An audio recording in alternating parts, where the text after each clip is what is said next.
Greetings, dear ones. I'm Kryon of Magnetic Service.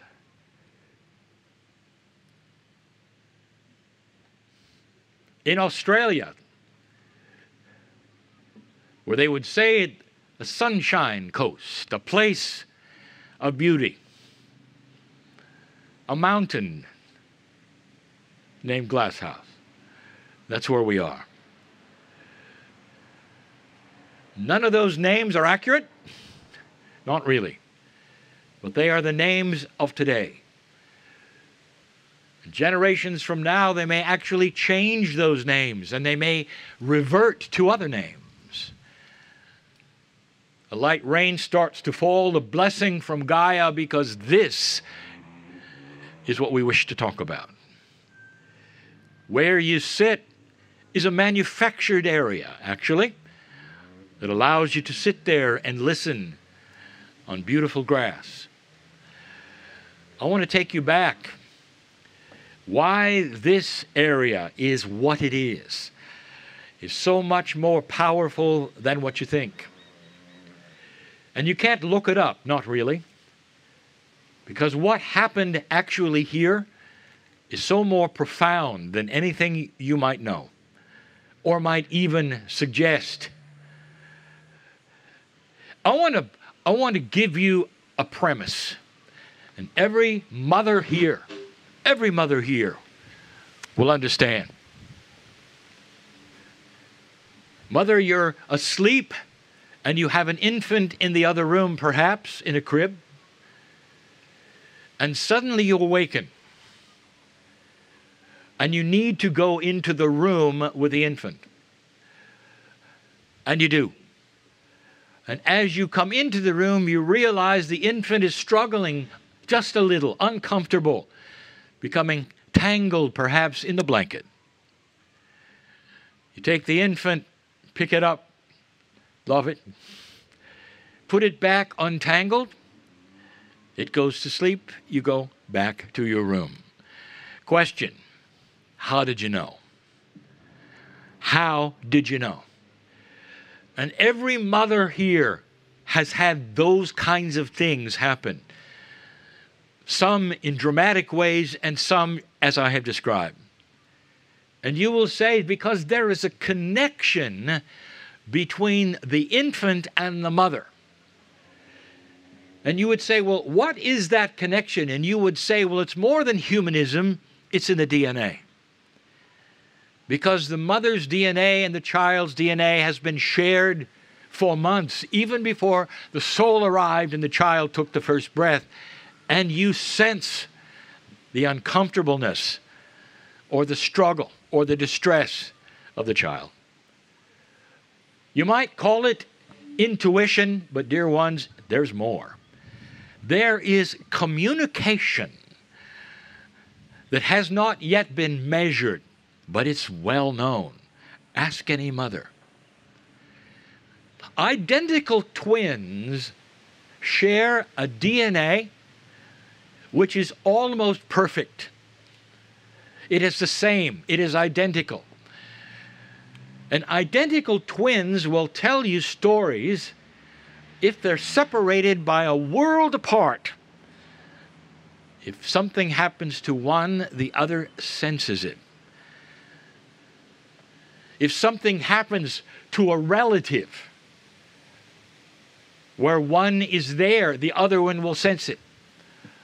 And it is a communication that is understood, has been recorded, but not really defined. There is a communication that is much faster than light, that entangles DNA in consciousness where you know about the other. You might say this would be something that family would share. Now I want to bring you back right here.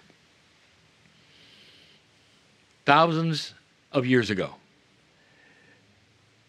those who would inhabit this place had a communication that was exactly like that. And that communication was with family. And the family was called Gaia. The earth spoke. Just like the infant speaks to the mother, like the twins will know, a communication with a family of humanity, giving information about the weather, about birthing. Because Gaia is family, dear ones. This is the missing piece that new generations are going to start to look at and understand and realize and perhaps even measure. Kryon, do you think there'll be a time when others might be able to come to this place and have that happen again? And I will tell you this, yes. And they will not be the elders, dear ones. They will be a new human who is able to hear Gaia speak of the elders as Gaia pours out history of what happened here, how it happened, and the communication would then be open yet again for the family between humanity and Gaia. Let the wisdom of the ancestors and the knowledge that they have show you time and time again that this family is not unique just to them. You have de-evolved it. You have thrown it away. You've not included it. But it sits there because the earth is patient. And it's patient family, and it knows you. It will never disown you. Waiting for you to come back to acknowledge. The tree hugger knows what I speak of. And there will be others. And slowly, very slowly, through generations, there will be a revival of this beautiful family. I just want to let you know now, there will be those perhaps who will hear this in the future, and they will say, you know, he was right. Look at what's going on. And so it is. And really, I want to ask you to do an open meditation. And I'm going to ask you to look out to the mountains. And as you look, I want you to open your heart even further to connect with the energy of the mountains. We have a pregnant woman in front. What is this pregnancy filled with? What is this expectancy carrying? What is she going to birth on the planet? Are we going to be a part of that birthing?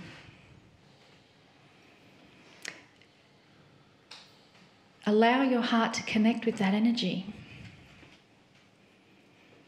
Allow yourself to be part of that birthing process.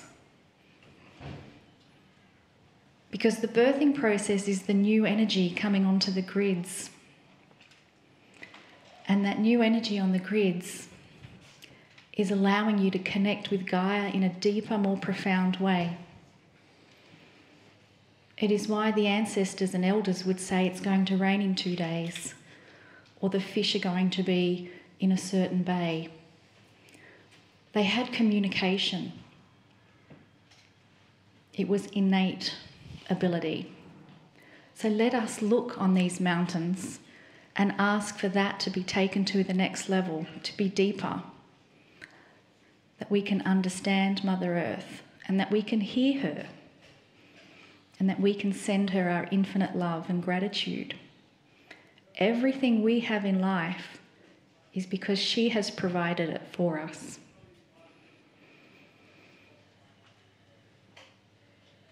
And so we give infinite thanks for this deep, deep connection that communicates both ways.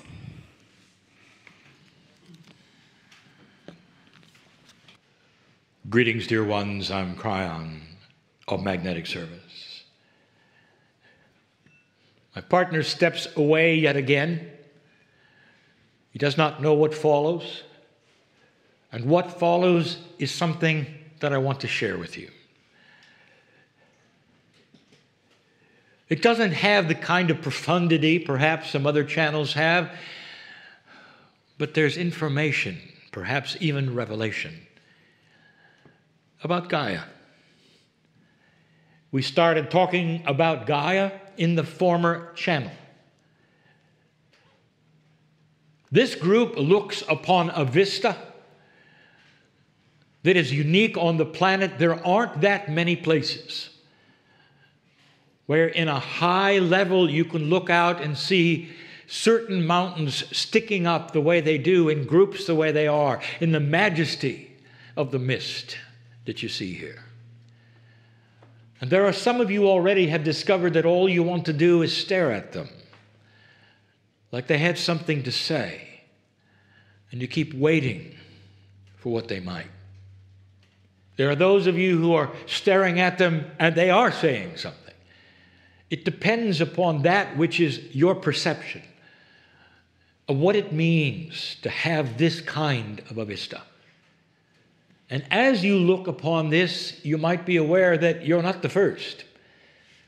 Can you imagine those who saw this vista that you look at right now for the first time? Can you imagine in that time with the planet in communication what those mountains would have said? Is it possible that they even named themselves? Is it possible that they told a story? And the answer is yes, every one of them.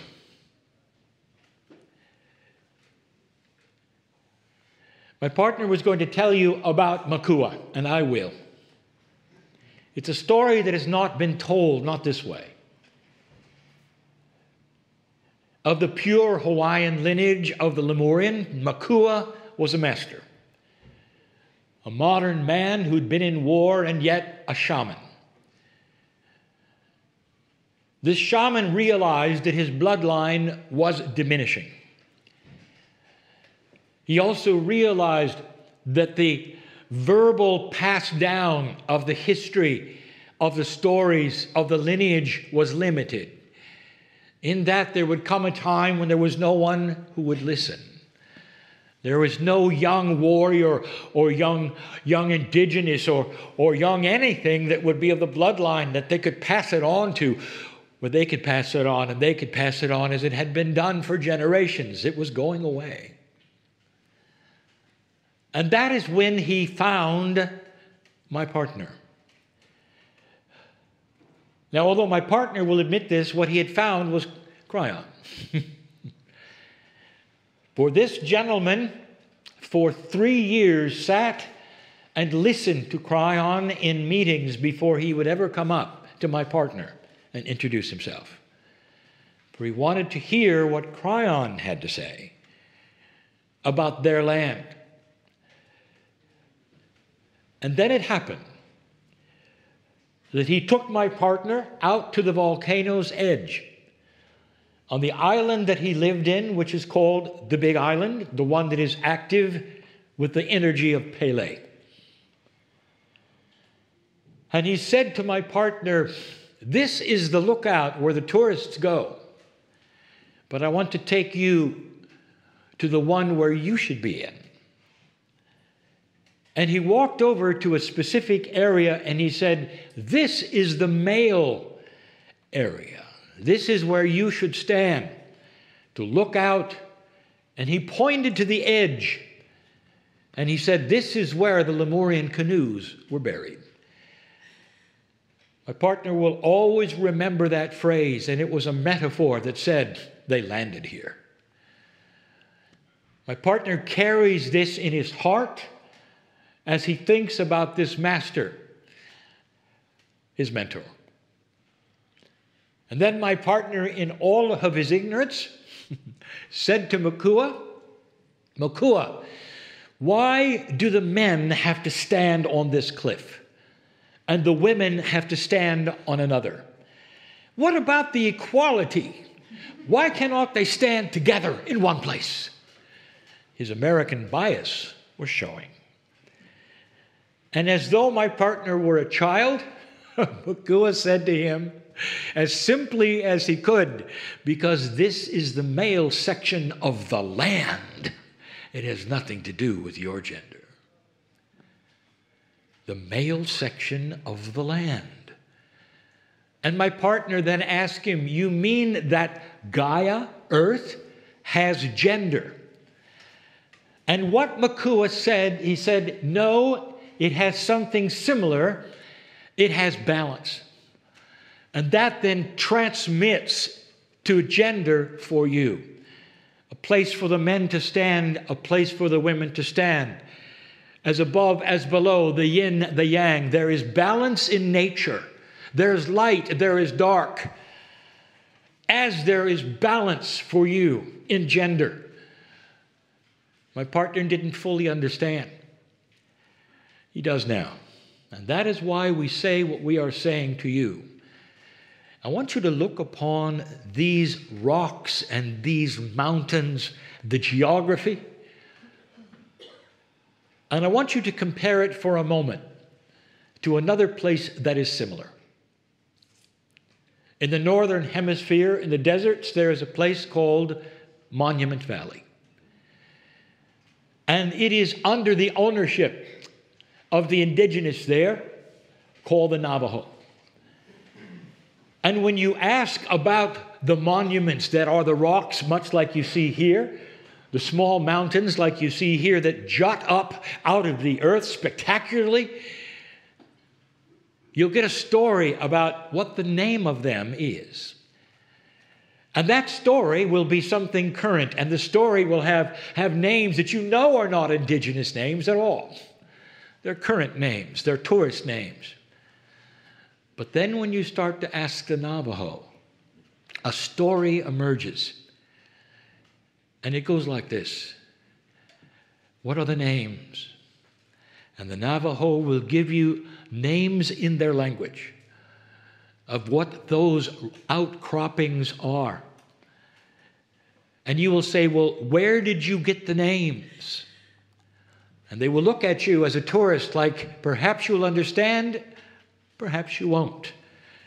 When they look you in the eye and they say, the mountains named themselves. And then you start understanding the names because they mean other things. There is a story about every single one. And some of the stories seem to be spectacular in their power, in their fertility, in their beauty, and others seem dark. There's one where you'll see the fingers coming up out of the ground. And you'll find out that this is a place you don't want to go. This is a place that is dark. And then there's another place that you'll find is where you would like to go. A place that represents light. And you say to the Navajo, they named themselves, they have their own stories. They will say they were given to us all by each mountain. Every story. And then they will tell you the metaphors, the stories of their gods, the stories of their elders and their ancestors imbued in the various places. And you start to realize that it wasn't the Navajo ancestors or that which is Gaia, but a meld between them. And then you start to understand that there is some kind of balance. There'll be a male, there'll be a female, there'll be a light, there'll be a dark. And as you start to study those that are left, and you start to add them up, and you start to do the mathematics, you will find out there's actually a pair. A pair. There'll be a positive and a negative, and a positive and a negative, and then you'll start to understand and realize, as above, so below, you'll start to realize, large to small, it almost reflects the atom itself. With the polarities, the yin, the yang, the plus, the minus, the light and the dark. My partner asked a Navajo. He said, what is happening with the light and the dark here? You have in the valley the names, the stories, the monuments. Some are light, some are dark. what is happening here. And my partner expected that the Navajo would tell a story about darkness coming over. And the Navajo said, it's about balance. The balance of nature is how we live our lives. He says the nature whispers to us about the way to live. Darkness will always be on the planet, and light will also be there. And if we live in the balance for ourselves and for the land, then we will survive. And then our lineage will go forward. Our Akash will go forward. Our children will understand at some level balance. And now we come here. You're looking at balance. For if you were to analyze and count, if you were to hear the stories, you'd find out the same things. This valley is in balance. Can you feel it? And it speaks to you and says, you're next because you have not been in balance. Humanity has been out of balance for eons. Humanity is filled with itself so much that it perpetuates its own stories, its own gods, its own beliefs, and has left the master teacher out of the equation. And the master teacher sits in front of you for you to look at and gaze at. It's about bringing light and dark into a balance that makes sense. On this planet, you have been out of balance so long, you don't even realize that the very idea of human nature is a negative connotation. You live in darkness. Some of you have darkness around you, and you actually will see it without seeing the light because you're so used to it. You're so used to it being in charge, being afraid of it, running from it. For some of you, it rules what you do, whether you turn left or whether you turn right. Look out. Feel the serenity. And know that this balance that you see, that you feel, that you want to hear from each one of these mountains, is it speaking to you saying, this is your future. That when you start to balance the dark and the light, there is no fear of the dark. There is only balance. When you start to measure the dark and the light, you realize that you are light and you have inside you both the yin and the yang. You have the choice of the balance. And a balanced human being is one who will live longer. A balanced human being will not be in distress or in fear any more than the rocks you see in front of you are in distress or in fear. The master teacher is here in front of you as an echo, as a mirror that says, return to this and humanity will survive. You've come to the right place today to gaze at things that you needed to see. The very venue that you sit in was not known until last week. This is no accident. That before you and out the windows, there is a lesson to be learned, and I can tell you about it. Understand that there is purpose here, and love and compassion and balance. And understand that this planet is not doomed as long as you will return to the beautiful family of Gaia.